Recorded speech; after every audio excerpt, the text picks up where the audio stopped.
பிரைஸ்தலால் நம்முடைய பிதாவாகிய தேவனாலும் கர்த்தராகிய இயேசு கிறிஸ்துவினால் உங்களுக்கு கிருபையும் சமாதானமும் பெருகுவதாக. இராளிலும் கூட நமக்கு ஜீவனை தந்ததும் இல்லாமல் தயையும் பாராட்டினார் அல்லவா? அவரை துதிக்கலாமா? ஜெயம் கொடுக்கும் தேவனுக்கு கோடி கோடி ஸ்தோத்திரம். ஜெயம் கொடுக்கும் தேவனுக்கு கோடி கோடி ஸ்தோத்திரம். வாழ்வழிக்கும் இயேசு ராஜாவுக்கு வாழ்நாளெல்லாம் ஸ்தோத்திரம். ஜெயம் கொடுக்கும் தேவனுக்கு கோடி கோடி ஸ்தோத்திரம்.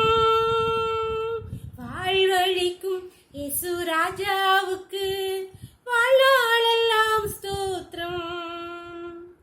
அற்புதம் செய்பவர், அகிலம் படைத்தவர், யுத்தத்தில் வல்லவர், மீட்பர் ஜெயிக்கிறார். ஜெயம் கொடுக்கும் தேவனுக்கு கோடி கோடி ஸ்தோத்திரம். வாழ்வழிக்கும் இயேசு ராஜாவுக்கு வாழ்நாளெல்லாம் ஸ்தோத்திரம்.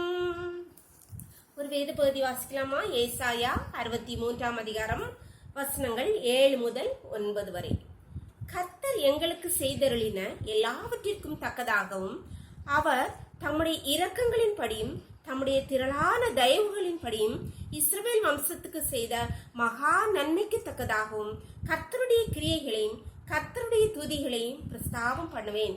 அவர்கள் என் ஜனத்தார் என்றும் அவர்கள் வஞ்சனை செய்யாதிருக்கும் பிள்ளைகள் என்றும் சொல்லி அவர்களுக்கு இரட்சகரானார். அவர்களுடைய எல்லா நெருக்கத்திலும் அவர் நெருக்கப்பட்டார். அவருடைய சமூகத்தின் தூதனானவர் அவர்களை இரட்சித்தார். அவர் தமது அன்பின் நிமித்தமும் தமது பரிதாபத்து நிமித்தமும் அவர்களை மீட்டு பூர்வ நாட்களில் எல்லாம் அவர்களை தூக்கி சுமந்து வந்தார். இந்த வார்த்தைகள் அப்படியே நமக்கு செய்தது போல இருக்கிறார். ஒவ்வொருவரும் நம்ம இந்த வசனத்தை சொல்லக்கு முடியும். ஏன்னா இதுல இருக்கிற ஒவ்வொரு வார்த்தைகளும் நம்ம ஒவ்வொருடைய வாழ்க்கையிலும் நிச்சயமாய் நடந்திருக்கும். அவர் அவருடைய அன்பின் நிமித்தமும் பரிதாபத்தினமும் நம்மை சுமந்து வந்தார். உண்மைதானே? இல்லாட்டி நம்ம சுமந்து வராட்டி நம்மளால, நம்முடைய பலத்தால், நம்முடைய பொருளால், நம்முடைய பெருமையால, ஞானத்தால இதெல்லாம் கடந்து வந்திருக்க முடியுமா? அன்பானவர்களே, இல்லை, இல்லவே இல்லை, நிச்சயமா இல்லை. அவருடைய அன்பு நிமித்தமும் அவருடைய தயவு நிமித்தமும் அவருடைய கிருபை நிமித்தமே அவர் நம்மளை நடத்தி இம்மட்டும் கொண்டு வந்திருக்கிறார். அவர் செய்த எல்லா நன்மைக்கு தக்கதாக இங்கே ஏசாயா தீர்க்கதரிசி கூட்டி சொல்லுகிறார், அவரை பிரஸ்தாபம் பண்ணுவேன், பாடி துதிப்பேன், அவருடைய துதியை, அவர் செய்த நன்மைகளை பிரஸ்தாபம் பண்ணுவேன் என்று சொல்கிறார்.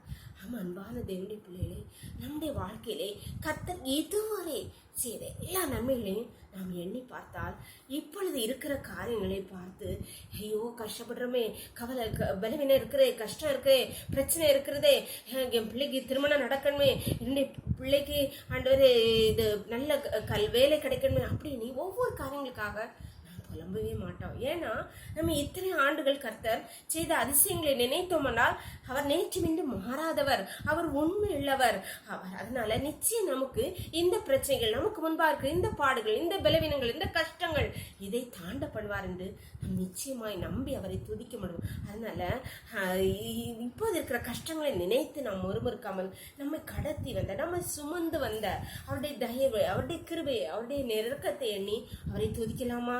அவர் உண்மையுள்ளவர். அவர் நேற்று நம்மை கடந்த காலங்களெல்லாம் காத்து நடத்தி வந்தவர். இனி உள்ள காலங்கள் மட்டும் நம்மளை நடத்துவார், நம்மளை காப்பாற்றுவார், நம்மளை விடுவிப்பார், நம்மளை பலப்படுத்துவார், நம்மளை தைரியப்படுத்துவார். அவருடைய கருத்தில் நம்ம ஒப்பு கொடுக்கலாமா? என்னை நேசிக்கிறீங்களா அருமையின் பரலோகத்தின் தகப்பனே, இந்த அருமையான நாளை கூட ஈவாய் தந்தீங்களேப்பா, உடைய கிருபையினாலே நாங்கள் பிழைத்திருக்கிறோங்க. தவை காலை முதல் இம்மட்டுமா உடைய கிருபைங்களை தாங்கினதேப்பா, நன்றி நன்றியப்பா. இப்பொழுது ஒவ்வொரு பிள்ளைகளையும் உண்ட கருத்தில் தருகிறோமப்பா. ஆண்டவரே, இப்பொழுதுள்ள சூழ்நிலை பார்த்து நான் என்ன செய்வேன், இந்த பாதையில நான் எப்படி போக முடியும், இந்த பிரச்சனையை எப்படி தாண்டுவேன் என்று இந்த கண்ணீரை கண்ணீரின் பாதையை நான் எப்படி தாண்டுவேன் என்று கண்ணீரோடு சமூகத்தில் வந்திருக்க ஒவ்வொரு பிள்ளையும் நீர் பலப்படுத்துவீராக. அவர் நேற்றும் இன்றும் மாறாதவர் தேவன் என்பதை நீ விளங்க பண்ணுவீராக. உடைய நாமம் அதிசயம் என்பதை விளங்க பண்ணுங்க தகப்பனே.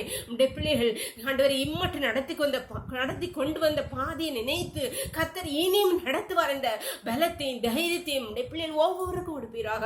அவருடைய விசுவாசத்தை பெருக பண்ணுவீராக. ஒவ்வொரு பிள்ளைகளும் உடைய கருத்தை தாழ்த்தி தருகிறோம். இந்த இரவுக்களை மூடி மறைச்சுக்கோங்க. சகல துதியும் கனமும் வல்லமையும் பலமும் ஞானமும் எங்கள் தேவாதி தேவன் ஒருவருக்கே செலுத்துகிறோம். இயேசுவின் மூல ஜெபங்கள் நல்ல தந்தையே. ஆமென், ஆமென். God bless you. கர்த்தர் உங்களை ஆசீர்வதிப்பாராக. ஆமென்.